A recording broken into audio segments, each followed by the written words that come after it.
ठीक में सबके सामने पिताजी ने माँ की पुरानी पोटली कचरे में फेंक दी। वो नहीं जानते थे कि उस फटे हुए कपड़े के अंदर जो कागज थे उनकी कीमत पिताजी की पूरी जायदाद से ज्यादा थी। संगमरमर के उस विशाल हॉल में सन्नाटा ऐसा था कि अगर कोई सुई भी गिरती तो उसकी गूंज सुनाई देती। मेरे पिताजी रघुवीर प्रताप सिंह, शहर के जाने माने उद्योगपति, जिनका नाम लेते ही लोग झुककर सलाम करते थे, आज अपनी ही पत्नी के सामने हारे हुए जुआरी की तरह खड़े थे। जिस औरत को उन्होंने पूरी जिंदगी गंवार, अनपढ़ और पैरों की जूती समझा था, आज वही औरत उनके आलीशान बंगलों के बीचों बीच अपनी पुरानी मैली सी पोटली सीने से लगाए खड़ी थी। और उस पोटली के अंदर जो था उसने मेरे पिता के अहंकार की ईंट से ईंट बजा दी थी। मैं विहान हूँ, उम्र 25 साल, पेशे से पत्रकार हूँ, इसलिए कहानियों को देखने और समझने का नजरिया थोड़ा अलग है। लेकिन मैंने कभी नहीं सोचा था कि मेरे अपने घर की कहानी किसी दिन मेरी आंखों के सामने इस तरह खुलेगी।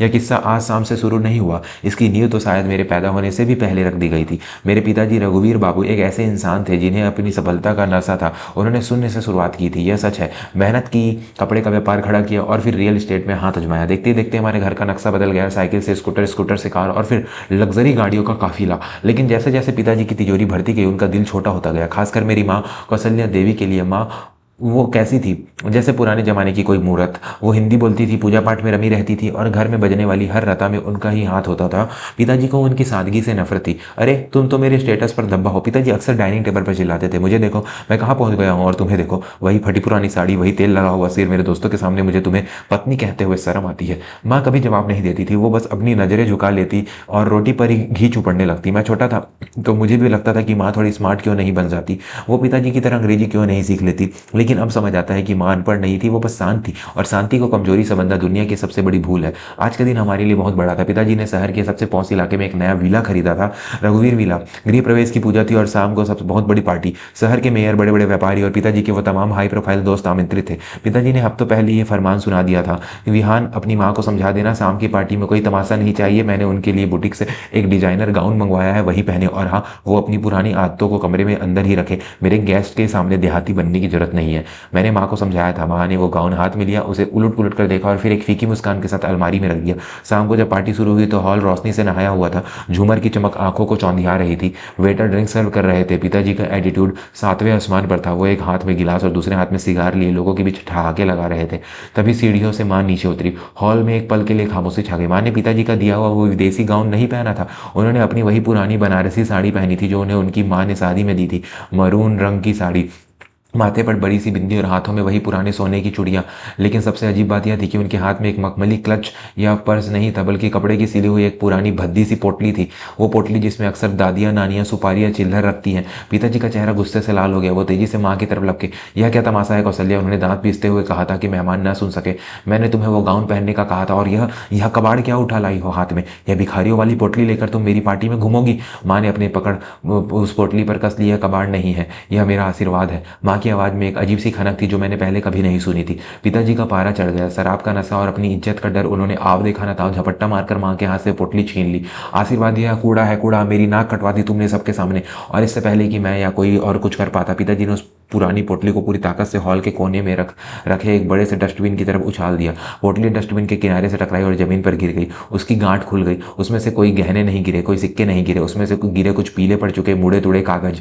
देख लिया, पिताजी हंसे, एक क्रूर व्यंग्यात्मक हंसी। यही औकात है तुम्हारी, रद्दी कागज संभाल कर रखती हो और उसे आशीर्वाद कहती हो। दोस्तों, कहानी के आगे बढ़ने से पहले अगर आपको भी लगता है कि माता पिता का सम्मान सबसे ऊपर होना चाहिए और अहंकार इंसान का सबसे बड़ा शत्रु है, तो इस चैनल को अभी सब्सक्राइब कर लें। हम ऐसी ही कहानियां लाते हैं जो दिल को छू जाएं और रूह को जगा दें। हॉल में सन्नाटा था, सब लोग तमाशा देख रहे थे। माँ की आंखों में आंसू थे, लेकिन वो रो नहीं रही थी, वो बस उन कागजों को देख रही थी जो संगमरमर के ठंडे फर्श पर बिखर गए थे। मैं दौड़कर वहां गया। मुझे अपने पिता पर इतना गुस्सा आ रहा था कि बता नहीं सकता। मैंने झुककर उन कागजों को उठाना शुरू किया। वो बहुत पुराने थे, शायद 25-30 साल पुराने। उनकी स्याही भी फीकी पड़ चुकी थी। तभी पार्टी में मौजूद एक मेहमान, मिस्टर खन्ना, जो शहर के सबसे बड़े चार्टर्ड अकाउंटेंट और शेयर मार्केट के एक्सपर्ट थे, अचानक आ गया। उनकी नजर मेरे हाथ के मौजूद एक कागज पर पड़ी। विहान बेटा, एक मिनट रुकना। खन्ना अंकल की आवाज में एक हड़बड़ी थी। उन्होंने मेरे हाथ से वो कागज लिया, उसे ध्यान से देखा और फिर अपनी जेब से चश्मा निकाल कर लगाया और उसे रोशनी में लाकर पढ़ने लगे। पिताजी अभी भी अपनी हंसी से मशगूल थे। अरे खन्ना जी, छोड़िए ना, अनपढ़ औरत है, पुराने राशन के बिल या किसी के बाबा की पर्ची होगी, फेंके उसे। लेकिन खन्ना अंकल ने पिताजी की बात नहीं सुनी। उनके हाथ कांपने लगे। उन्होंने सर उठाकर माँ की तरफ देखा, फिर पिताजी की तरफ। रघुवीर, खन्ना अंकल की आवाज बहुत गंभीर थी, क्या तुम्हें पता है यह क्या है? होगा कोई रद्दी, पिताजी ने लापरवाही से कहा, यह स्वदेशी मोटर्स के ओरिजिनल शेयर सर्टिफिकेट हैं, सन 1994 के। खन्ना अंकल बोले। पिताजी ठहाका मारकर हंसे। 1994? अरे तो अब क्या अचार डालना है इनका? वो कंपनी तो कब की बंद हो गई होगी या नाम बदल गया होगा। खन्ना अंकल ने एक गहरी सांस ली। रघुवीर, शायद तुम्हें अपने घमंड में इतना अंधे हो चुके हो कि बाजार की खबर नहीं रखते। स्वदेशी मोटर्स आज देश की सबसे बड़ी ऑटोमोबाइल कंपनी है और 1994 में जिसने इसमें 10,000 रुपए लगाए थे, बोनस, लिफ्ट और डिविडेंड मिलाकर आज उसकी कीमत तुम सोच भी नहीं सकते। अब हॉल में फुसफुसाहट शुरू हो गई। पिताजी की हंसी गायब हो गई। कितनी कितनी कीमत होगी इनकी? पिताजी ने हकलाते हुए पूछा। उन्हें लगा शायद कुछ लाख रुपए होंगे। खन्ना अंकल ने जल्दी जल्दी उंगलियों पर कुछ हिसाब लगाया, फिर मोबाइल निकालकर कैलकुलेटर चलाया। 2 मिनट तक सन्नाटा रहा, फिर उन्होंने जो कहा उसने मेरे पैरों तले जमीन खिसका दी। कौशल्या भाभी के पास इस कंपनी के 500 शेयर थे। इन 30 सालों में कई बार बोनस शेयर मिले, शेयर स्लिप्ट हुए। आज के बाजार भाव के हिसाब से इन कागजों की कीमत लगभग 12 करोड़ रुपए है। क्या? पिताजी के मुंह से चीख निकल गई। 12 करोड़! पूरे हॉल में जैसे भूचाल आ गया हो। 12 करोड़ रुपए, यह रकम पिताजी के इस नई विला की कीमत से भी ज्यादा थी। जिस पोटली को उन्होंने कचरा समझकर फेंका था, वो पोटली असल में उनकी पूरी जायदाद से भारी थी। पिताजी का चेहरा पीला पड़ गया था। वो लड़खड़ाते हुए माँ के पास गए। उनका व्यवहार, उनका लहजा, सब कुछ एक सेकंड में बदल गया। और झुककर वो कागज उठाने लगे जो अभी भी जमीन पर पड़े थे। अरे कौशल्या, तुम भी ना? पिताजी ने एक नकली घबराई हुई हंसी के साथ कहा। इतनी बड़ी बात मुझे कभी बताई क्यों नहीं? यह तो हमारी लॉटरी लग गई। लाओ मुझे दो ये, मैं कल ही डीमैट में कन्वर्ट करवा देता हूँ। मेरे बिजनेस में अभी थोड़ी तंगी चल रही है, पैसा बहुत काम आएगा। उन्होंने हाथ बढ़ाया उन कागजों को लेने के लिए, तभी माँ ने अपना हाथ आगे किया और पिताजी के हाथ से वो कागज वापस खींच लिए। यह पहली बार था मेरी याददाश्त में, यह पहली बार था जब माँ ने पिताजी को किसी चीज के लिए मना किया था। नहीं, माँ ने धीरे से कहा, लेकिन वो नहीं किसी चट्टान की तरह मजबूत था। पिताजी चौंक गए। क्या मतलब नहीं? दिमाग खराब हो गया तुम्हारा? मैं तुम्हारा पति हूँ, और वैसे भी यह पैसा आया कहाँ से था? 1994 में? हाँ याद आया, मैंने ही तुम्हें घर खर्च के लिए पैसे दिए होंगे, उसी में से तुमने चोरी करके यह सब खरीदा होगा, तो कानूनी तौर पर यह मेरा है। पिताजी का असली रूप फिर बाहर आ गया था। लालच शर्म को खा जाता है। माँ ने खन्ना अंकल की तरफ देखा और फिर पिताजी की आंखों में आंखें डालकर बोली, रघुवीर, तुम्हें याद है 1994 में क्या हुआ था?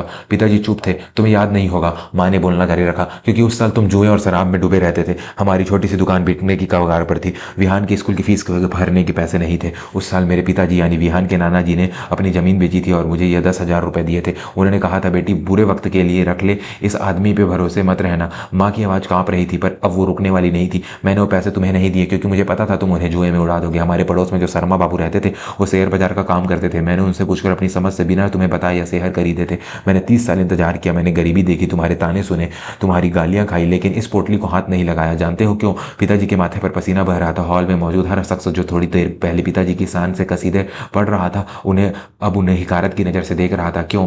माँ ने खुद ही जवाब दिया, क्योंकि मैं अपने बेटे के लिए एक सुरक्षा चाहती थी। मैं चाहती थी कि जिस दिन उसे अपनी जिंदगी में कुछ करना हो, उसे तुम्हारे आगे हाथ ना फैलाना पड़े, उसे तुम्हारे ताने ना सुनने पड़े कि मैंने तुझे बनाया है। फिर माँ ने मेरी तरफ मुड़ी। उनकी आंखों में ममता का सागर था। उन्होंने वो सारे कागज, वो करोड़ों की दौलत मेरे हाथ में रख दी। विहान, यह तुम्हारे हैं, यह तुम्हारे नाना जी का आशीर्वाद है, तुम्हारी माँ के 30 साल के सब्र का फल है। इसे अपनी आज़ादी के लिए इस्तेमाल करना। मैं रो पड़ा। मैंने माँ को गले लगा लिया। पिताजी ने फिर कोशिश की। कौशल्या, तुम भावुक हो रही हो। बेटा तो हमारा ही है, पैसा घर में ही तो आ रहा है। विहान नादान है, वो क्या करेगा इतने पैसों का? मुझे दो, मैं बिजनेस बढ़ाऊंगा, तुम सबके लिए ही तो है। तब माँ ने वो बात कही जो आज भी मेरे कानों में गूंजती है। बिजनेस तुम्हारा है रघुवीर, घर तुम्हारा है, ये विला तुम्हारा है, लेकिन मेरा आत्मसम्मान मेरा है। आज तुमने मेरी पोटली नहीं फेंकी, तुमने आज मेरे सब्र का बांध तोड़ दिया। इतने सालों तक मुझे लगा कि शायद एक दिन तुम्हें अपनी गलती का एहसास होगा, शायद एक दिन तुम मुझे अपनी पत्नी समझोगे, अपनी जागीर नहीं। लेकिन आज तुमने साबित कर दिया कि तुम्हारे लिए रिश्तों की कीमत सिर्फ कागज के नोट है। माँ ने अपनी पुरानी पोटली उठाई, उसे झाड़ा और अपनी कमर से बांध लिया। विहान, माँ ने मुझसे कहा, मैं अब इस घर में नहीं रह सकती जहाँ मेरी कोई इज्जत नहीं। मैं अपने गांव, अपने पुराने पुश्तैनी घर जा रही हूँ। तुम चाहो तो मेरे साथ आ सकते हो, या यहाँ अपने पिता के सोने के पिंजरे में रह सकते हो। मैंने एक पल के लिए पिताजी को देखा। वो अभी भी उन कागजों को लालच भरी नजरों से देख रहे थे। उन्हें मेरे या माँ के जाने का गम नहीं था। उन्हें गम तो था, बस हाथ से निकल गए 12 करोड़ रुपए का। मैंने माँ का हाथ थाम लिया। मैं तुम्हारे साथ हूँ माँ। हम दोनों उस आलीशान विला के मुख्य द्वार की तरफ बढ़े। पीछे से पिताजी चिल्लाए, जाओ दफा हो जाओ, देखता हूँ कितने दिन टिकते हो। 2 दिन में ना करते हुए वापस आओगे मेरे बिना, तुम दोनों शून्य हो, शून्य। हमने पलट कर नहीं देखा। उस रात हम गांव के लिए निकल गए। अगले कुछ हफ्तों में खन्ना अंकल की मदद से हमने सारी कानूनी कार्यवाही पूरी की। माँ के वो शेयर सचमुच 12 करोड़ के निकले, लेकिन पैसे से ज्यादा बड़ी चीज जो हमें मिली वो थी शांति। आज 30 साल हो गए हैं। मैंने उन पैसों से एक स्टार्टअप शुरू किया जो आज बहुत अच्छा चल रहा है। माँ ने गाँव में एक स्कूल खोला है जहाँ वो गरीब लड़कियों को मुफ्त शिक्षा और सिलाई कढ़ाई सिखाती है। वो आज भी वही पुरानी साड़ी पहनती है, लेकिन अब उनके चेहरे पर एक अलग ही चमक है, वो चमक जो आज़ादी से आती है। और पिताजी, खबर मिली है कि रियल एस्टेट के बिजनेस में मंदी आ गई। उनका घमंड और उनके रईस दोस्त, उन दोनों ने उनका का साथ छोड़ दिया। वो बड़े से विला में अब अकेले रहते हैं। सुना है अक्सर शराब पीकर उस पुराने डस्टबिन को घूरते रहते हैं। शायद यह सोचते कि उस दिन उन्होंने सिर्फ एक पोटली नहीं बल्कि अपना पूरा परिवार और अपनी किस्मत दोनों को कचरे में फेंक दिया था। मित्रों, इस कहानी का अंत करने से पहले अगर आप मानते हैं कि एक औरत की चुप्पी उसकी कमजोरी नहीं बल्कि उसकी सबसे बड़ी ताकत होती है, तो अभी लाइक बटन दबाएं। सबक मोरल, जिंदगी में कभी किसी को छोटा मत समझिए, खासकर उस औरत को जो आपके घर की नींव है। वो चुप है, इसका मतलब यह नहीं कि उसे कुछ पता नहीं। वो चुप है क्योंकि वो रिश्तों को बचा रही है। जिस दिन उसका सब्र टूटता है, वो अपने साथ आपकी किस्मत भी ले जाती है। अहंकार इंसान को अर्श से फर्श पर लाने में एक पल भी नहीं लगाता। अगर यह कहानी आपके दिल तक पहुंची हो तो कमेंट में माँ की शक्ति जरूर लिखें, और इस वीडियो को अपने परिवार के साथ शेयर करें, व्हाट्सएप ग्रुप में, फेसबुक में, सब जगह। क्या पता आपकी एक शेयर किसी के घर का माहौल बदल दे। धन्यवाद।